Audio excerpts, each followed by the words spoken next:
This has to be the biggest relief for all our nation. क्या आपको पता है GST Council has brought down a new proposed scheme? The GST rates were earlier as high as 28% and 12%.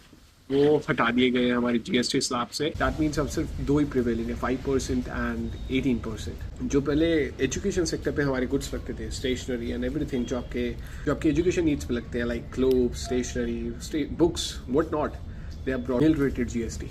मतलब उसमें अब कोई GST नहीं लगेगा. Same as with your medical and health insurance, they have brought down from 12 and 18% down to 0. But talking about the cars, the luxury cars, the major relief is for the segment of those itself. 40% पे जो हमारी गाड़ियों पे tax लगता था including cess, अब वो reduce हो चुका है इनटू 40% टैक्स स्लैब. कुछ स्कीम्स हैं, जो कुछ चीज़ें हैं जिन पे अभी भी 40% टैक्स ही रहेगा, जिनको बढ़ा दिया गया है, like tobacco, cigarettes and tobacco related products, उन पे 40% टैक्स रहेगा. Talking about the agriculture, this has been the biggest relief for them yet, I believe.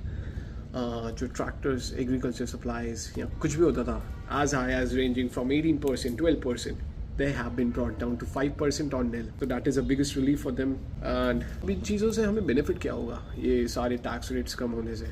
People are not understanding कि हमारे लिए क्या बेनिफिट है. हमें चलो कम टैक्स देना पड़ेगा, but the major thing is ये हमारी इकोनॉमी के लिए बहुत बड़ी चीज़ है. Economy is gonna increase. जितने ज़्यादा पैसे जो आप टैक्स पे खर्च कर रहे थे, अब वो आपकी जेब में होंगे और आप परचेजिंग पावर आपकी बढ़ेगी. उन चीज़ों से आप कुछ नया खरीद पाओगे.